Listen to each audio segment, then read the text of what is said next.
지금까지 우리는 주님이 내가 너희를 사랑한 것 같이 너희도 서로 사랑하라 하신 주님이 명령하신 그 사랑의 성질을 살피고 있습니다.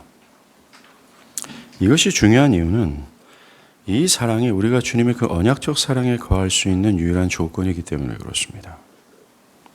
즉, 이 사랑이 없다면, 또한 이 사랑을 하지 않는다면 그는 주님 안에 거할 수 없습니다. 주님이 요한복음 15장에 말씀하신 것처럼 그는 결코 서로 사랑하라고 하는 주님이 말씀하신 이 사랑의 성질을 이해하고 이 사랑의 성질에 따라 서로 사랑하지 아니하면 그는 주님의 사랑 안에 거할 수 없습니다. 나의 심령이 그리스도의 사랑에 충만히 젖어들지 못하고 하나님이 나를 사랑하신다라는 그 사실을 통해서 드러나는 모든 복락과 평안과 안식을 누리지 못하는 이유는 정확하게도 우리가 이 계명에 순종하지 않기 때문에 그렇습니다. 우리가 주님의 사랑 안에 거하고 주님 안에 거해 주님이 누리는 이 놀라운 기쁨, 하나님을 누리는 그 기쁨, 영원하신 하나님이 나의 하나님이라는 사실로 인해 하나님으로 충분함을 느끼는 이 큰 만족감과 안식을 누리지 못하는 이유는 딱 하나입니다. 우리가 계명에 순종하지 않는 죄의 상태에 있기 때문에 그렇습니다. 다른 것에 있지 않습니다.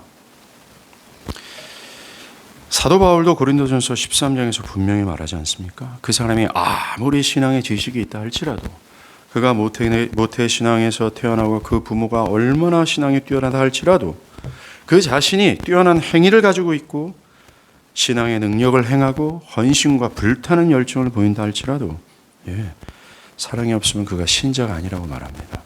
그리고 그가 행한 모든 것은 아무것도 아니라고 말합니다. 그렇습니다. 한 사람의 신앙의 진실은 이 사랑이 있어요. 이 사랑이 그 사람이 주님 안에 있는 사람인지 아닌지를 결정짓는 분수령이라는 것입니다. 우리가 생각할 것은 주님이 내가 너희를 사랑한 것 같이라고 하면서 우리가 어떠한 사랑을 해야 되는지를 꼭 지목하셨습니다. 그 뭡니까? 주님과 같은 사랑입니다. 특별히 현대 교회를 다니고 있는 사람들은 이 부분을 귀를 기울여 들어야 합니다. 왜냐하면 현대 교회 안에 있는 사람들은 사랑을 임의대로 해석하고 사랑을 임의대로 정의해내렸기 때문에 그렇습니다. 사랑은 이런 것이고 사랑을 한다는 것은 이런 것이다라고 생각하는 바가 너무나 강하기 때문에 그렇습니다. 그러하기에 우리는 먼저 성경이 말하는 사랑의 성질을 먼저 이해하고 이것과 내가 동일하고 일치된 사랑을 하는지를 봐야 합니다.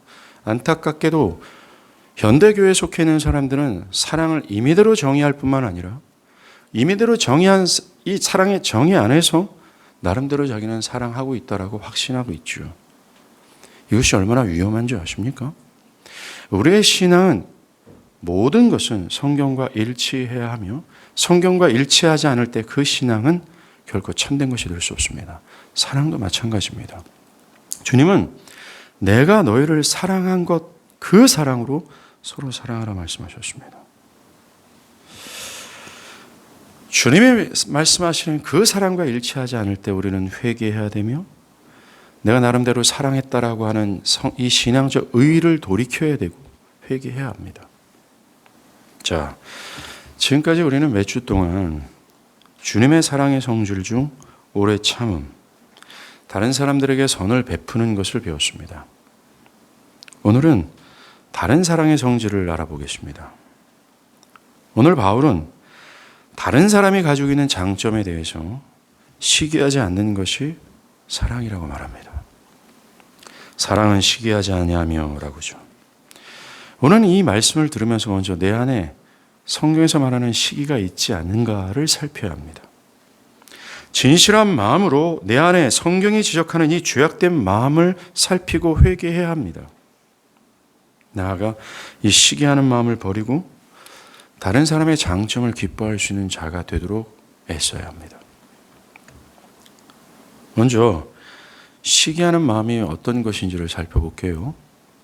시기란 다른 사람과 자신을 비교해서 다른 사람의 소유나 행복에 대해 불편함이나 불만을 표시하고 그들의 소유나 행복을 반대하는 것을 뜻합니다. 시기하는 사람은 다른 사람들이 자기보다 우월한 영예나 부유함이나 행복을 가진 것을 싫어하고 반대합니다. 자기보다 다른 사람들에게 우월한 인격을 지니고 있다 평가받는 사람에 대해서 되게 불편함을 느끼죠. 나아가 그 사람의 인격이 자기보다 낮게 평가되기를 바라고 그것이 실제가 되도록 애를 씁니다. 예를 들어볼까요? 저와 같은 목회자는 자신이 섬기는 교회보다 훨씬 늦게 개척한 교회가 있는데 훨씬 늦게 개척했음에도 불구하고 그 교회의 교인의 수가 훨씬 많이 증가되었을 때 그것에 대해서 불편함을 느끼면서 그 성장이 옳지 않는 방법으로 성장했기를 바라고 나아가 은근히 그 교회가 실패하기를 바랍니다. 그런 성장에는 무언가 하나님이 기뻐하지는 어떤 방법을 사용했을 거야. 어떤 것을 동원해서 그렇게 된 것일 거야. 곧 있어봐 무언가 문제가 생길 걸? 아니면 그렇게 성장했다 해도 그 성장은 하나님이 기뻐하지 않는 성장이야. 라면 은근히 반대하죠. 이것이 시기하는 마음입니다. 또는 자기보다 더 일찍 결혼한 친구에 대해서나 자기 배우자보다 더 우월한 스펙의 배우자를 만나 결혼하는 친구에 대해서 드러내지 않지만 은근한 불편함을 느낍니다. 자기보다 어떤 사람이 사람들에게 집중을 받을 때 그것에 대해서 좋지 않는 감정을 느끼고 은근히 그가 떨어지기를 바랍니다. 어떤 사람의 성공에 대해서 저 사람은 비록 세상에서 성공했지 모르지만 저 사람의 신앙은 나보다 떨어지지 않겠어? 라면서 애써 그 사람의 결점을 찾아내고자 애를 쓰고 그 사람이 자신보다 떨어지는 사람임을 증명하고자 또 애를 쓰죠. 이것이 시기하는 마음입니다. 시기하는 마음은요, 자신이 가진 것이 다른 사람들이 가진 것보다 적게 여겨질 때, 적다 느껴질 때 일어납니다. 다르게 말하면 자신의 현실에 대해서 만족하지 못할 때 일어납니다. 내가 소유하지 못한 명예와 부유함을 다른 사람이 가지는 것을 미워하는 마음을 갖게 될 때 이 성향이 드러나요. 그 이유는 자기를 하나님으로 여기는 타락한 본성을 지닌 인간 있지 않습니까? 이 인간은 여전히 이 타락한 본성의 노예가 되어 거듭나지 않는 사람들. 이들은 다른 사람이 자기보다 우월한 것에 대해서 참지 못하는 성향을 가지고 있어요. 타락한 사람은 태어날 때부터 으뜸되고자 하는 강한 성향이 있습니다. 이 성향은 다른 사람이 자기보다 위에 있으면 즉각 나타나죠. 다른 사람이 자기보다 더 많이 가지고 있고 더 좋은 스펙을 가지고 있다고 판단되면 여지없이 발동됩니다. 운동하는 것에서나 공부하는 것에서나 받는 연봉의 액수나 집의 크기나 외모나 자녀의 대학 진학 등등 자신보다 다른 사람이 우월하다고 느낄 때 으뜸이 되고자 하는 이 강한 성향은 여지없이 불편함을 느끼고 그것을 반대합니다. 심지어 다른 사람이 자신과 동일한 수준의 행복과 소유와 또 명예를 가지고 있는 것조차도 싫어합니다. 자신과 동일한 것도 싫다라는 거예요. 그가 가진 지위, 재산, 학위, 연봉, 나아가 어떤 행복의 원천을 다른 사람들도 똑같이 갖게 되는 것을 싫어합니다. 한마디로 모든 사람들이 자신의 발 아래 있어야 돼요. 사람들은 누구라도 자신보다 더 나은 것을 참지 못합니다. 자신이 이룩한 명성, 위치를 혼자만 차지하고 싶어합니다. 똑같아지는 것을 싫어해요. 이것이 시기, 질투하는 마음이라고 말합니다. 또 이 으뜸이 되고자 하는 이 시기하는 마음 있잖아요. 또 다른 양상을 보이는데 그것은 그가 가진 소유와 행복과 명예가 높아지면 높아질수록 그 시기심이 사라지는 것이 아니라 더 증가된다는 거예요. 자기가 가진 소유와 명예가 훨씬 더 적은 사람들과 차이가 벌어지고 있는데 만족하지 못합니다. 아무리 크고 위대한 명성을 가졌더라도 자신과 비교도 되지 않는 사람들의 작은 성장과 명성을 싫어하고 불편해합니다. 왜요? 저렇게 성장했다가 언젠가는 자기를 밟고 올라갈 거라는 두려움과 불안함이 있는 거예요. 자기가 모든 사람이 눈에 띄게 두드러지고 감탄할 정도가 되기를 간절히 바라고 현실이 그렇게 됐다 할지라도 여전히 부족해요. 정말로 이 세상에서 자신이 절대자가 되기만을 바랄 뿐입니다. 왜요? 여러분, 타락한 본성을 지닌 이 사람이 있지 않습니까? 아직 이 타락한 본성이 해결되지 않는 사람, 즉 거듭나지 않는 사람들이 갖고 있는 강한 습성은 바로 하나님처럼 되지 않고서는 절대로 만족 못합니다. 어떤 분야든 작은 행동이든 자신의 인격이든 내 자신이 하나님처럼 되지 않고서는 아무리 내 영예와 행복과 부유함이 늘고 높아진다 할지라도 절대로 만족하지 않습니다. 시기는 다른 사람들이 나보다 더 많은 소유와 영예를 갖는 것에 대해서 불편해하죠. 그러면서 그 불편해하는 것을 타당하다고 여깁니다. 심지어 자기 자신이 시기하는 것은 합당한 이유와 근거가 있다라고 합리화해요. 그 사람은 그의 실력보다 더 과대평가를 받고 있어. 그 사람이 가지고 있는 소유나 행복은 내가 봐도 그 사람에게는 좀 과분한 거야.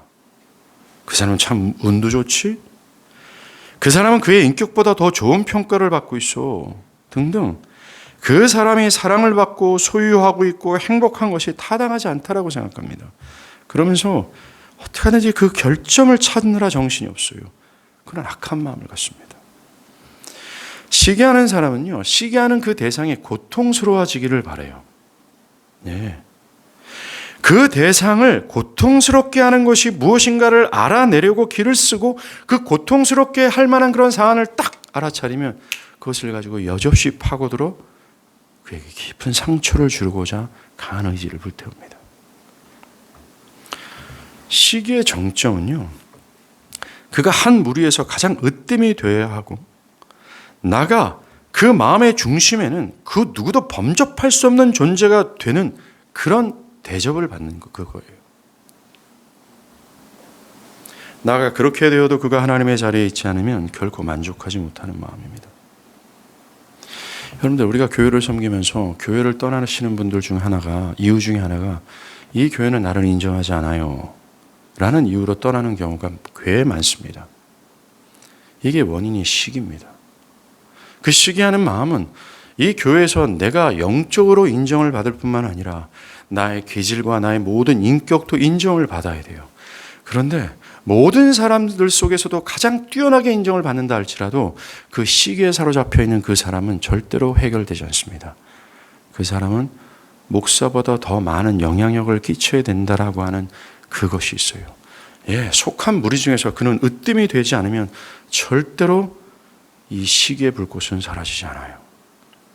이처럼 시기는 자신이 다른 사람들에 비해 적게 가지고 있을 때나 똑같이 가지고 있을 때나 심지어 더 많이 가지고 있다 할지라도 누구에게 있습니까?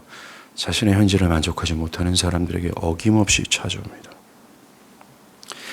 자신의 현재를 만족하지 못하는 사람들에게 역사하는 타고난 죄된 본성이에요. 악한 성향입니다. 이 악한 성향, 죄된 성향인 시기하는 마음은 모든 타락한 본성을 지닌 사람들에게 가지고 있어요. 절대로 그들에게 피할 수 없습니다. 이 허물과 죄로 죽은 습성이 있지 않습니까? 거듭나지 않고 타고난 그대로 아담의 타락한 본성을 지니고 있는 이 사람, 내가 하나님 될 거예요. 나는 하나님이에요. 나는 내 모든 판단인 내 진리예요. 하나님의 말씀의 권위 다 필요 없어요. 나는 내가 진리예요. 내가 원하는 대로 내 육체의 욕심에 따라 살아가는 그 강한 열망이 곧 뭘 증거합니까? 그 사람 개인이 진리라는 겁니다. 이런 사람들에게는 절대로 피할 수 없고 해결되지 않는 것이 시기예요. 내가 원하는 대로 내 육체의 욕심에 따라 살고자 하는 이 죄성을 절제하는 성령의 내주하심이 없으면 그 타락한 죄된 본성을 억제하는 성령의 내주하셔서 역사하시고 그를 어떻게든지 돌보고 그를 다루시는 성령의 내주하심의 역사가 없으면 이 시기심은 절대로 해결되지 않아요. 그리고 어릴 때부터 이 죄된 습성, 내가 원하는 대로 살아갈 거예요. 내가 하고 싶은 대로 살아갈 거예요. 그것을 억제하는 훈련을 하지 못한 사람들에게 이 시기는 더욱 활기칩니다. 그 마음이 겉으로 표현되지 않았을 뿐, 난 괜찮아요, 안 그렇죠 하지만 그 마음 안에는 다른 사람이 잘 되는 걸 불편해해요. 감정으로 그 사람의 내면은 지옥으로 되어버립니다. 자신이 하나님 아버지와 같은 지위와 위치를 차지하지 않는 이상 현실에 만족하지 못하는 이 타락한 본성을 지닌 사람들에게는 시기는 피할 수 없습니다. 이러한 성향은 다른 사람들이 잘 되는 것에 불만을 가지고 마음이 편치 않아요. 시기하는 사람은 다른 사람이 부유하게 됨을 즐거워하는커녕 괴로워합니다. 다른 사람들의 주의나 재산이나 평판이 높이 올라가는 것이 그의 마음에는 막 무겁게 느껴지는 거예요. 높아지는 것이 그에게 마땅치 않게 느껴지는 겁니다.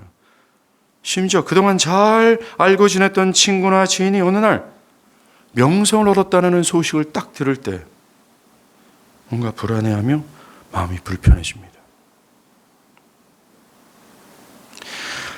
친구나 그동안 사랑스럽게 사랑의 관계를 한다고 나름대로 했던 이 지인들이 어느 날 좋은 지위나 좋은 직장이나 좋은 집안에 결혼을 했다거나 어떤 세상의 모든 어떤 큰 유익을 얻었다는 소식을 들을 때 그 친구에게 그게 급이 아닌데 라며 그 친구가 얻은 모든 유익과 행복과 부유함은 합당치 않는 것이라고 부인하고 싶어요. 이런 마음이 여러분들 에스더의 삼촌 모르드게 있죠. 그리고 유대인들을 학살하려고 했던 악한 하만이 갖고 있던 정서입니다. 하만은 말입니다.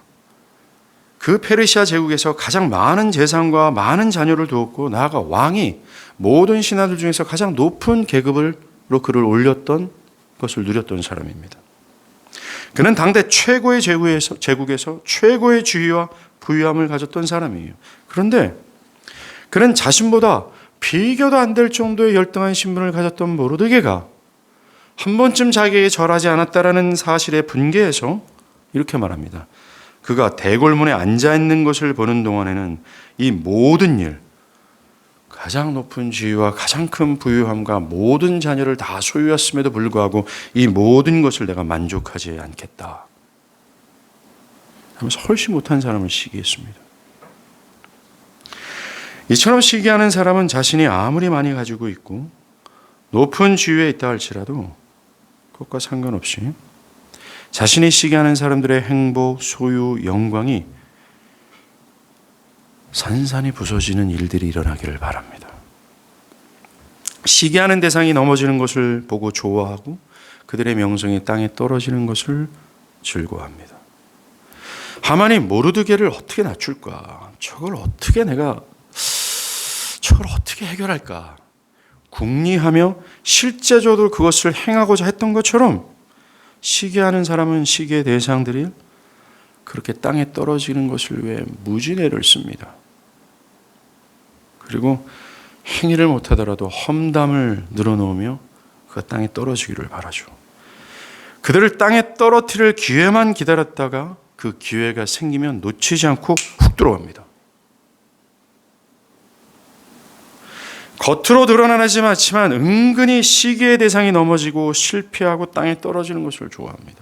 여러분들 누구의 얘기를 하는 겁니까? 여러분들을 얘기를 하는 겁니다.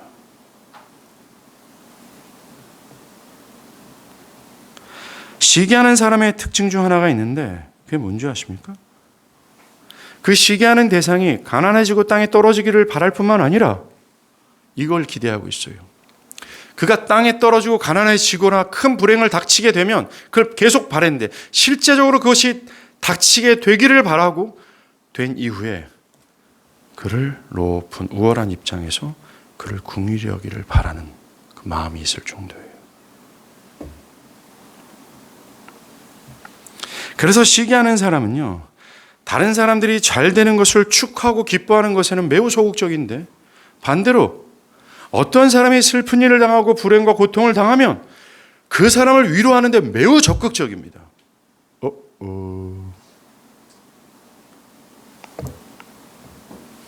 만약 자신이 시기하는 사람의 행복이나 소유의 타격을 입힐 수 있는 어떤 위치나 상황이 되면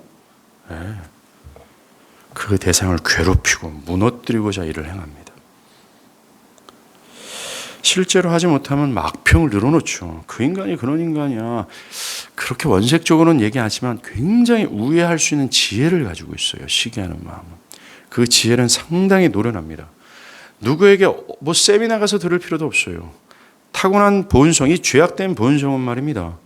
악평을 늘어놓는 데 있어서 상당히 노련하고 놀라운 지혜를 교묘함을 발휘하면서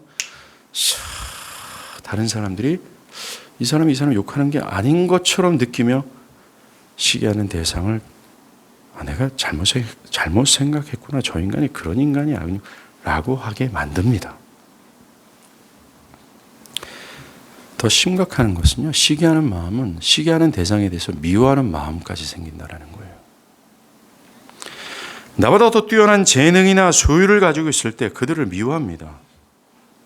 별다른 이유 없이 그들이 부유하다라는 사실, 별다른 이유 없이 그들이 행복하다라는 사실, 별다른 이유 없이 그들이 잘되었다라는 사실로 인해 미워합니다. 심지어 화도 나죠. 그가 자신에게 아무런 해를 입히지 않았음에도 불편한 감정을 넘어서 미워하기까지 합니다. 주변에서 자신이 은근히 좋아했던, 내색하지 않았지만 은근히 좋아했던 이성과 누군가를 딱 결혼해요.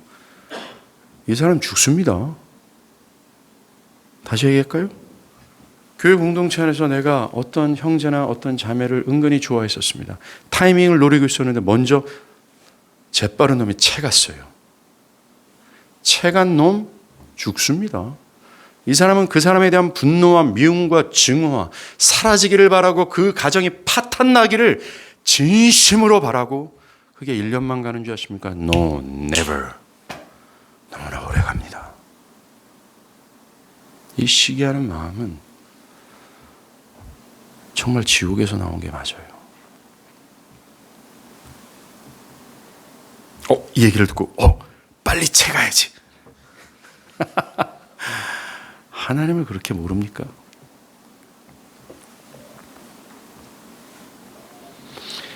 요셉의 형들이 요셉을 시기했죠. 요셉의 형들이 요셉을 왜 시기했습니까? 아버지가 그를 사랑했기 때문에 그래요. 그의 형들이 아버지가 형들보다 더 사랑함을 보고 그를 미워하여, 시기가 미워했죠. 그에게 편안하게 말할 수 없더라. 요셉이 꿈을 꾸고 자기 형들에게 말하며 그들이 그를 더욱 미워하였다. 그런데 요셉이 꿈을 꾼 내용은 형들에게 준 하나님의 계시였어요. 그들을 위한, 그들을 살리고자, 그들을 구원하고자 하는 선을 베푼 것이 요셉의 꿈이었고 요셉은 선을 베푼 겁니다. 여러분들이 요셉에 대한 설교를 들어야지 이걸 좀 이해할 텐데. 그런데 형들은 그걸 곡해했어요. 그것 때문에 더 미워했습니다. 결국 요셉의 형들이 요셉에게 잔인한 행동을 보인 것처럼 시기하는 마음은 말입니다. 상대에 대해 불편한 마음을 줍니다. 그것을 넘어 미워하는 마음을 형성시키죠. 그 미워하는 마음은 그에게 사랑과 자비와 선을 베푼 것에 대해서 오해하게 돼요. 이것 봐라. 이게 무슨 의도로 나한테 선을 베푸는 거죠? 이것 봐라. 이게 뭔데 나한테 사랑을 베푸는 거야? 이것 봐라. 이게 뭔데? 내가 그렇게 불쌍해 보인 거야? 시기하는 사람에게 말입니다. 아무리 좋은 것 1000원을 갖다 줘도 말입니다. 그 사람들은 곡해합니다. 그리고 시기는 말이에요. 시기의 대상이 상처를 입지 않으면 내가 상처 입은 것 같은 느낌을 받아요. 저거 죽어야 내 마음이 해소되는 겁니다. 아까 내가 은근히 바라고 좋아했던 형제와 자매를 어떤 잽싼 놈이 딱 낚아챘을 때 여러분들이 그 가정을 축복할 수 있을까요? 시기하는 마음은 그 가정이 상처나기를 바라요. 그러지 않으면 자신은 피해자처럼 느끼는 것이 시기하는 마음입니다. 그런데 말입니다. 주님 안에 거하는 자들, 주님 안에 거하는 정상적인 신자의 정신은 이 시기하는 것을 허용하지 않습니다. 그런 시기심에서 나오는 행동을 합당한 것으로 여기지 않습니다. 예, 비록 신자라 할지라도 시기하는 마음이 일어날 때가 있습니다. 예, 분명히 있습니다. 그것 때문에 괴로울 수도 있습니다. 그렇다고 해도 신자는 그런 악한 마음을 허용하려고 하고 그것을 합당하다고 여기지 않습니다. 그것을 자연스럽게 허용하고 있는 자신을 변호하려거나 그것을 합리화하려는 것은 옳지 않다라고 여깁니다. 도리어 하나님의 뜻과 반대되는 이 악한 정신을 반대하고자 하죠. 그는 이 성향이 가장 몹쓸 생각이다라고 하면서 이 성향을 미워합니다. 자신에게 올라오는 이 시기심과 대항하고 싸우며 투쟁합니다. 누가요? 정상적인 그리스도인의 정신을 가지고 있는 신자 말입니다.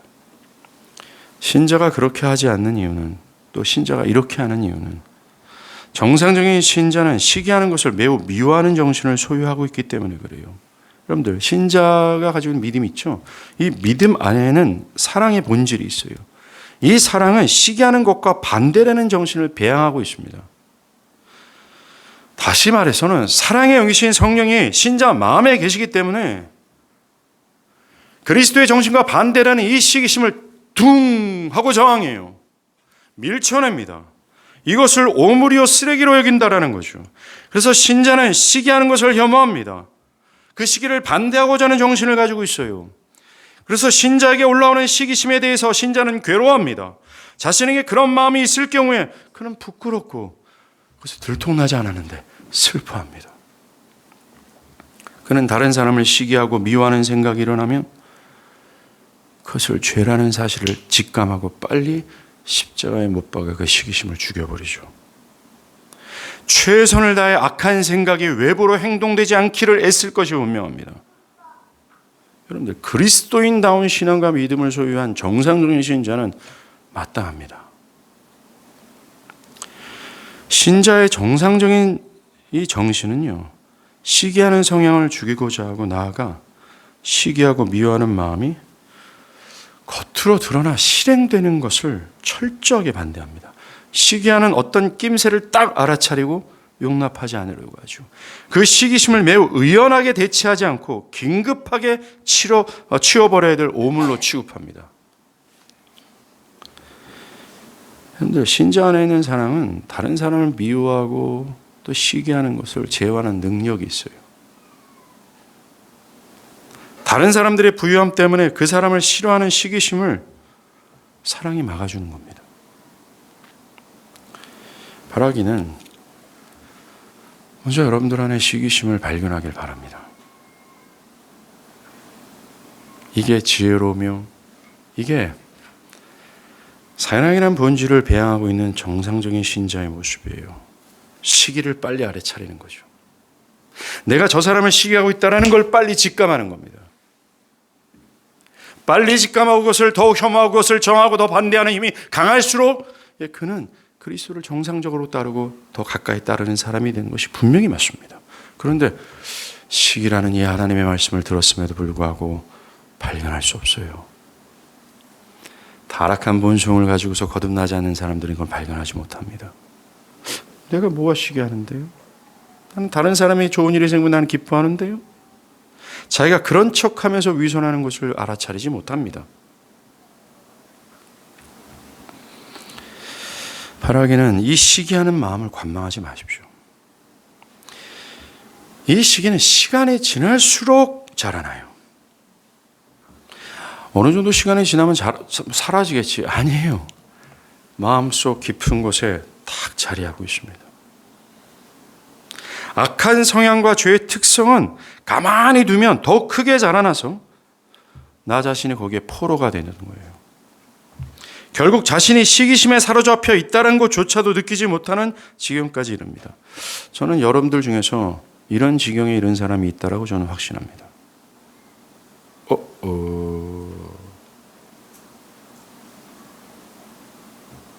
그래서 내 마음에 올라오는 이 작은 시기심을 마치 대인처럼 여유 있게 대처합니다. 그렇게 대처하다간 말입니다. 나중에는 자기가 감당할 수 없는 지경에 이르게 돼요. 여러분들, 우리가 가장 자주 넘어지는 죄가 바로 이 시기심입니다. 내가 아는 사람들, 심지어 TV 매체에서 등장하는 나와 전혀 상관없는 사람들을 볼 때도 이 시기심이라는 이 악한 본성들, 아담의 타락한 본성은 우리에게 가장 많이 저지르는 죄악 중에 하나입니다. 아마 음란함보다 더 그럴걸요. 왜 그런 줄 아십니까? 좀 이따 볼 거지만 여러 사도들이 우리에게 권면할 때, 많은 방탕한 일들을 나열할 때 꼭 시기, 탐심, 투기가 항상 거론이 돼요. 왜 그럴까요? 음란함보다 더 많이 이 죄악을 지적합니다. 그 이유는 우리 안에 그것이 많이 발동되기 때문에 그래요. 중요한 사실은 심자의 참되고 정상적인 신자는 자신의 현실에 만족하게 합니다. 하나님께서 나를 어떠한 상태에 놓여 있게 하든지 간에 상관없이 그 상태와 현실을 만족합니다. 신자가 가진 합당한 정신은 하나님께서는 누군가에는 후히 주시고 누군가에는 적게 주시는 것을 이해하고 나와 다른 사람에게 각각 다르게 나누어 주신 몫을 만족하게 여기고 현재 자신에게 주어진 현실이 하나님이 주신 것이라고 여기면서 자신이 주어진 위치와 형편을 만족합니다. 나아가 나의 현재가 이 세상에서 가장 높거나 반대로 부자의 대문에서 구걸하는 거지와 같이 낮아졌다 할지라도 이 현재의 자리를 결정하시고 허락하신 하나님 때문에 그 현재를 만족해요. 교회에서나 사회에서나 어떤 봉사나 어떤 직종으로 일을 하고 있든지 그가 하나님을 신실하게 섬기고 있는 사람이라면 그 사람의 정신 안에는 현실을 만족하고 그 현실을 수용하고 그 현실을 감사하는 마음이 있다는 겁니다. 사도와 같이 어떠한 형편에든지 내가 자족하기를 배웠다라고 말하는 것처럼 자신이 적게 가졌든 많게 가졌든 다른 사람보다 영예가 높든 낮든 연봉이 크든 적든 간에 이 모든 현실을 허락하신 하나님의 은혜에 겸허히 겸손히 감사하고 그것을 스스로 만족하는 거예요. 여러분들, 이것이 그리스도께서 친히 보이신 본이 아닙니까? 여러분, 그리스도의 행위와 그리스도의 정신에 시기하는 모습이 복음서에서 보였습니까? 복음서를 한번 보십시오. 그리스도는 우리가 잘 되는 것을 기뻐하셨고 우리가 잘 되는 것을 위해 죽기까지 자신을 희생할 정도였습니다. 시기를 조금도 찾아볼 수 없어요. 왜 그럴까요? 그리스도는 만족하고 있었기 때문에 그래요. 그리스도께서 하신 만족이 뭡니까? 그리스도는 하나님이 나의 아버지라는 사실을 알고 계셨어요. 그리고 하나님 아버지는 이 모든 우주를 소유하고 계신 모든 부유의 근원이심을 알고 있었습니다.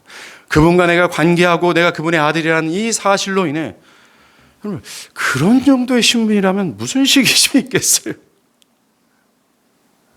지금 이 땅의 현실이 그가 조롱을 받고 그의 말을 듣는 것조차도 죽기 정도로 싫을 정도로 증오와 미움의 대상에 있는 입장에 있어도 하나님이 내 아버지라는 사실의 정체성을 가지고 있는 그리스도에게 그 모든 것들이 뭐가 그의 마음을 억누르고 불편하게 만들 수 있겠습니까? 하나님이 내 아버지라는 사실을 뼛속 깊숙이 DNA까지 이 창세전부터 알고 계셨던 그리스도의 정신 안에 어찌 시기심과 질투와 불평과 원망과 만족하지 못하는 불평이 있을 수 있겠어요? 없어요.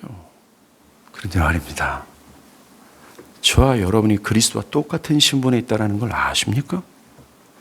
그리스도와 똑같이 온 우주의 복의 근원 되신 하나님이 나의 아버지시고 그는 무에서 유를 창조해 내시는 전능하신 하나님이라는 것, 그 하나님이 나와 관계되어 있고 영원토록 나의 아버지가 되시고 영원토록 나를 변함없이 꾸준히 고갈되지 않도록 사랑하시는 하나님이라는 사실이 그리스도와 똑같아요. 근데 why? 왜 우리는 만족하지 못할까요? 왜 우리는 우리의 삶의 형편에 따라 우리의 영혼이 춤을 추는 것일까요? 없으면 울부짖고 있으면 교만하고 뛰어남은 우월의식을 가지고 낮아지면 정말로 열등감 속에서 왜 우리는 허덕여야 될까요? 우리는 이 정상적인 그리스도인의 태도가 아니기 때문에 그렇습니다. 이 정상적인 그리스도의 태도는 말입니다. 스스로 자족하기를 배웁니다. 그러하기에 그리스도인의 참된 사랑은 현재를 만족하지 못하는 사람들에게서 나오는 시기, 이 시기를 용납하지 못해요. 다른 사람이 잘 되는 것을 도리어 기뻐합니다. 사도 바울이 우리들에게 즐거워하는 자들과 함께 즐거워하고 우는 자들과 함께 울라고 얘기했잖아요. 심지어 교회 안에서 어떤 지체, 후배든 동생이든 형님이든 어떤 가정이든 잘 되는 일이 있을 때 우리 교회 한 형제가 저한테 목사님 사실 우리 교회 지체들 중에 정말 세상에서 성공을 한 사람들이 많잖아요. 그런데 시기보다는 마치 내 가장 사랑하는 동생이 성공한 것처럼 나는 너무 기쁘더라고요. 저는 정상적인 신자의 정신에는 이것이 자리 잡고 있다고 봅니다. 그가 아픔과 괴로운 일을 당할 때 함께 슬퍼하고 우는 것, 이거는 뛰어난 게 아니라 마땅한 겁니다. 심지어 정당하게 부러워야 되는 거예요. 어떤 사람이 좋은 일, 높아지는 일을 딱 경험한다고 할 때 이게 뭐 중요하겠어? 이렇지 않아요. 이 사랑은 좋겠다. 내 마음이 진짜 좋겠다. 그러면서 나의 부러움을 그 사람의 기쁨으로 누리는 거죠. 좋겠다. 아, 나도 그랬으면 좋겠는데 나는 못하네. 니 진짜 좋겠다. 그죠? 한우 먹은 것 정도를 부러워하지 말고 정말 좋겠다. 이 사랑의 마음은 시기하는 악을 몰아낼 것이고 이웃이 잘 되는 것을 보고 행복한 마음을 갖게 될 거예요. 그렇다면 왜 그리스도의 정신은 시기하지 않는가? 왜 그리스도인들은 시기를 반대하는가? 심지어 그리스도인들은 왜 시기하지 않는가? 첫 번째는 시기는 그리스도의 모든 가르침과 반대되는 정신이기 때문에 그렇습니다. 주님은 다른 사람들에게 선을 행하라 하셨고 겸손하라 하셨고 사랑하라 하셨습니다. 수없이. 이런 것들은 시기하는 정신과 반대 아니에요? 그래서 주님을 따랐던 사도들도 이 시기하는 마음을 경고했습니다. 로마서 13장 13절에서 낮에와 같이 단정하게 행하고 방탕하거나 술 취하지 말며 다투거나 시기하지 말라. 또 바울은 이 시기하는 고린도 교회를 향해서 시기하는 너희는 여전히 육적인 상태에 있다라고 경고했습니다. 고린도전서 3장 3절 너희가 아직도 육신에 속한 자로다. 너희 가운데 시기와 분쟁이 있으니 어찌 육신에 속하여 사람을 따라 행함이 아니리요. 시기가 불신의 사람들에게 나타나는 것이라고 경고한 겁니다. 갈라디아서 5장 20절에 시기와 술 취함과 방탕함과 또 그와 같은 것들이라 전에 너희에게 경계한 것 같이 경계하노니 이런 일을 하는 자들은 하나님의 나라를 유업으로 받을 수 없다라고 경고했어요. 예, 시기가 하나님 나라를 받을 수 없는 죄악이라고 말합니다. 여러분들 요한복음 15장에 주님 말씀하셨잖아요. 너희가 서로 사랑해야 나의 안에 거할 거라고. 시기는 서로 사랑하는 것이 아닙니다. 결코 시기하는 사람은 주님의 사랑 안에 거할 수 없어요. 바울은 이 시기하는 것을 큰 악을 품은 것으로 정죄했고 시기를 여러 육체에 더럽고 가증한 그런 죄를 범하는 것과 동일한 죄악이라고 봤습니다. 디도서 3장 3절 우리도 전에는 어리석은 자요 순종하지 않은 자요 속은 자요 여러 가지 정욕과 행락과 종노릇하는 자요 악독과 시기를 일삼는 가증한 자요 피차 미워하는 자다. 이 시기가 육신에 속한 거 불신의 상태에 속한 것이고 가증하고 더러운 죄악이라고 얘기합니다. 시기는 이 타락한 아담의 본성을 대표하는 성향으로서 시기하는 것은 그가 그리스도 안에 있지 않다라는 뚜렷한 증거예요. 여러분들 안에 이것을 저항하고 이것을 미워하고 이것을 혐오하고 이것을 하루속히 빨리 해결하고자 못하는 그 열망과 이 불꽃이 없다면 여러분들은 주님의 안에 거하는 자는 분명히 아닙니다. 앱솔루트 아니에요. 여러분들이 아무리 종교적인 활동을 뛰어나게 하고 기도를 또 열렬히 하며 희생과 헌신의 본을 보인다 할지라도 이 시기에 대한 공격성, 이 시기를 잡아주기려는 이 열망이 없다면 여러분들은 주님 안에 있는 신자가 아닙니다.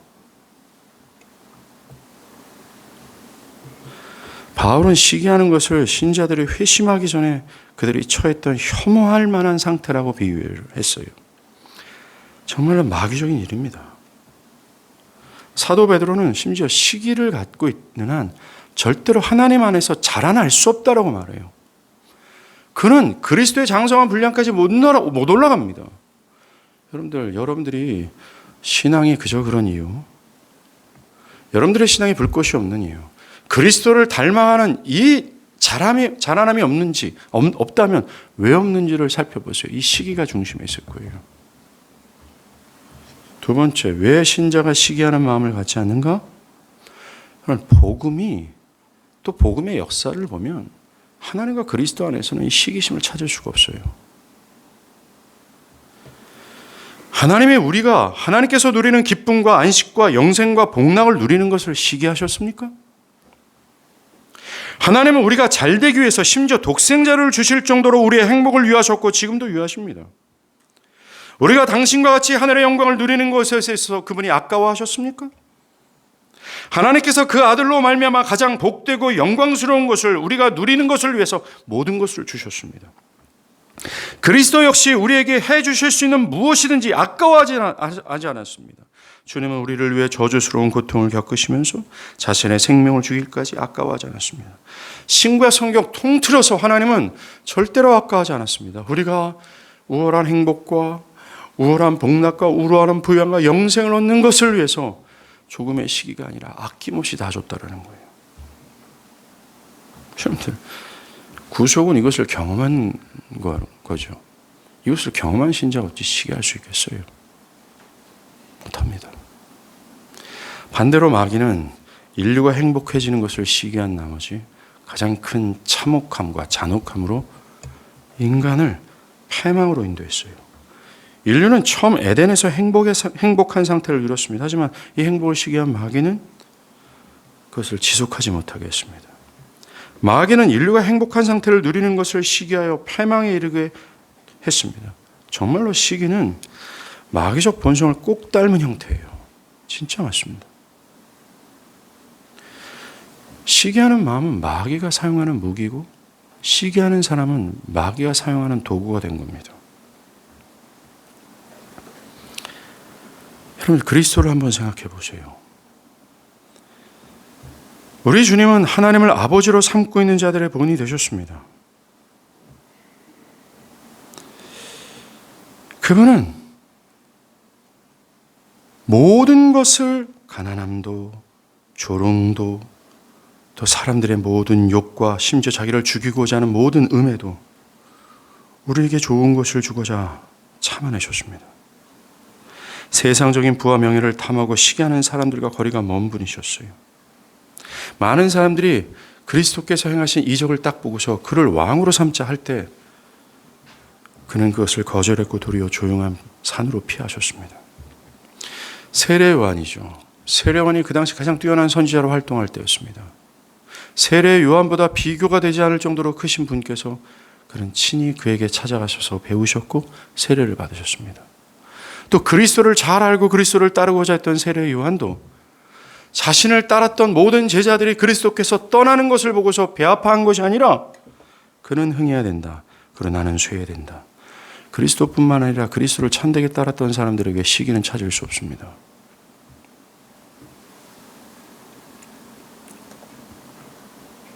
여러분들, 우리가 그리스도를 사랑하게 된다면 마땅히 그리스도의 법에 순종하는 것은 맞습니다. 그리스도의 법 중 탐하지 말라, 즉 시기하지 말라는 계명에 순종하게 될 거예요. 그리고 그리스도를 사랑하는 그 사랑은 말입니다. 그리스도를 닮아가기를 바라고 그리스도와 같은 겸손의 모습을 갖추고자 합니다. 아까 언급한 것처럼 시기는 인간의 교만에 뿌리를 두고 있어요. 사람들이 으뜸이 되고자 하는 본성은 마음의 교만 때문입니다. 그래서 사람들이 자기보다 높아지는 것을 보면 편치 않아요. 외람된 말씀이지만 우리 교회 의료진들이 많잖아요.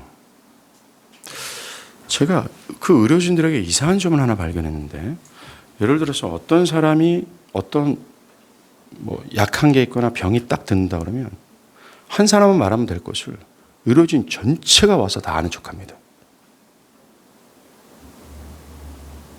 또 이 얘기하면 또 한 명도 아는 척 안 하겠지. 그 마음의 의도가 뭡니까?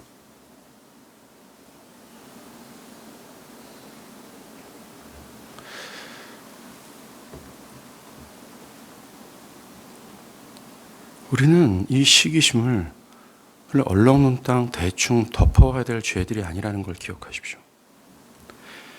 매우 집요하게 찾고 구체적으로 매우 열정적으로 이 시기하는 마귀의 악한 본성이요, 지옥에서 뿜어져 나오는 이 더러운 정신을 찾아낼 수 있어야 돼요.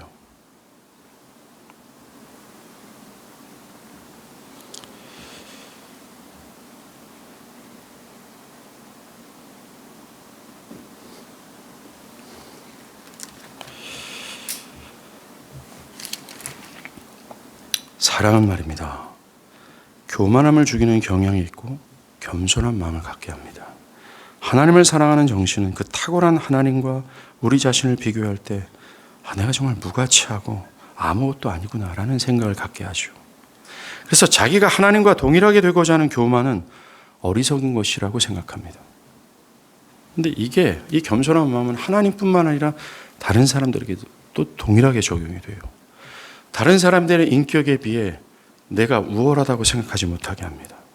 다른 사람들이 어떤 행복과 부유함을 누릴 때 그는 마땅히 그것을 누려야 되지만 나는 그럴 것을 누릴 자격이 없다라는 생각을 갖게 하죠. 이게 사랑입니다. 절대로 사랑은 말입니다. 아니요, 절대로 정상적인 그리스도인의 정신은 쟤는 누리는데 왜 나는 못 누리는 거예요? 라고 생각하지 않습니다.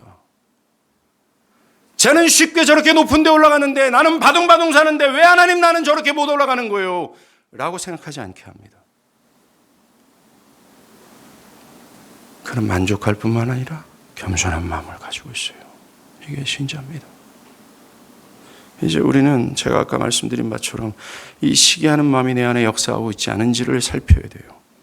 내가 아는 사람들이 나보다 행복해지거나 더 많은 것을 소유했거나 더 높은 자리로 올라갈 때 그것이 나에게 어떤 영향을 주는지를 살펴야 돼요. 내 감정이 어떤지를 돌아봐야 됩니다. 그것 때문에 불편한 마음을 갖거나 불안해하거나 잘 되는 사람들이 잘못되기를 바라는 마음이 있거나 말과 행동으로 그들의 명예나 행복이 잘못되었으면 하는 바람이 나타나지는 않습니까? 그걸 봐야 돼요. 이 시기로 인해 사람을 미워하고 공적으로 그를 반대하는 적이 있는지 한번 봐야 돼요. 혹시 다른 사람들이 잘 되는 것에 대해서 불편한 마음이 있지는 않습니까? 나 자신의 현재를 만족하지 못함으로 인해 부유한 사람들이 가난해지기를, 모든 일에 있어서 잘 되는 사람들이 잘못되기를 원하는 마음이 우리 마음에 있지 않냐 이거예요. 그들이 잘못되었다는 소식을 들을 때 기뻐하지는 않습니까? 혹시 다른 사람들이 잘못되어 가는 것이 여러분에게 위로가 되지는 않습니까? 시기함으로 상대가 잘못되기를 바라지는 않습니까? 그들에게 어떤 냉정한 마음을 갖지는 않습니까? 자신보다 우월하고 실력 있는 사람을 은근히 깔보고 있지는 않습니까? 나보다 실력 있다고 판단하는 사람이 나타나면 그를 깔보기를 바라고 그가 은근히 실패하기를 바라는 마음이 있지 않습니까? 심지어 교회 안에 있는 주의 사람들에게도 이런 시기하는 악한 본성이 나타나지는 않습니까? 저는 너무나 많이 봤어요. 다른 가정의 자녀가 내 자식보다 더 좋은 대학에 들어갔을 때, 더 좋은 영예나 더 좋게 더 부유하게 되었을 때 여지없이 이 시기심과 이 암투로 인해 교회가 시끄러워지고 교회가 더러워지는 것을 저는 보면서 자랐습니다. 나보다 더 큰 집을 구입했는데 더 많은 수익을 올리는 경우가 있어요. 그것에 대해 시기심이 올라옵니다. 그를 미워하고 악한 말로 시기의 대상을 욕하는 거죠. 서로 사랑하게 힘써야 될 교회가 이 짓거리를 하고 있다는 겁니다. 오늘 말씀은 우리에게 시기의 마음이 더러운 거다, 오물이다, 악하다, 이 지옥에서 뿜어져나오는 뿌연 연기와 같이 우리의 영혼을 괴롭히는 것이다 라고 하면서 이 시기하는 마음을 집어던지라고 말합니다. 시기하는 마음은 그리스도인이 가져야 될 정신이 아닙니다. 아까도 말했지만 지금 오늘 설교는 여러분들에게 얘기하는 거예요. 나 자신에게 얘기하는 겁니다. 객관적으로 듣지 않길 바랍니다. 이 시기심은 저를 비롯해 뭐든지 누구든지 피할 수 없는 이 악한 타락한 본성이에요. 우리는 매우 집요하고 적극적으로 이런 시기심의 영향을 받고 있지 않은지를 점검해야 됩니다. 자기를 속이지 마십시오. 진실함으로 이 시기를 돌아보십시오. 만약 이런 시기의 성향과 마음이 있다면, 그리고 이 시기심에 대한 저항의식이 없다면, 이거를 반대하고자, 이거를 더럽다, 이것 때문에 슬퍼하고 이것 때문에 근심하고 이것을 버리고자 애쓰고 정말 몸부림치는 것이 없다면 여러분들은 예수를 믿고 구원을 받아야 돼요.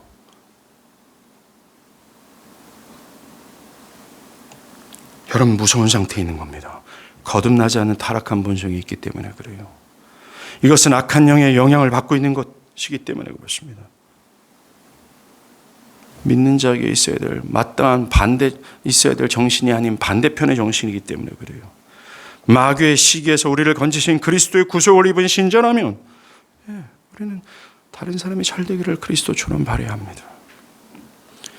야고보 장로가 말한 것처럼 시기하는 마음은 하나님 나라에 합당한 정신이 아닙니다. 시기하는 마음은 지옥에서 나왔어요. 가장 혐오스러운 마음입니다. 시기하는 마음을 가지는 성향을 우리는 가장 혐오해야 합니다. 이것은 마귀의 성향입니다. 마귀와 똑같은 짓을 하는 겁니다. 지옥의 성향이며 지옥의 비참에 동참하는 겁니다. 저는 실제로 그런 사람을 봤습니다. 말로는 사람들에게 매우 친절한 말을 합니다. 고상한 태도를 가지고 있어요. 다른 사람들이 대할 때도 마치 자신이 사랑이 풍성한 사람처럼 보이기도 했습니다. 그런데 뒤에서는 시기의 불이 그를 불태워 그 사람도 괴로움에 빠지고 다른 사람들 똑같이 괴롭히는 것을 저는 우리 교회에서, 우리 현장 속에서 봤습니다.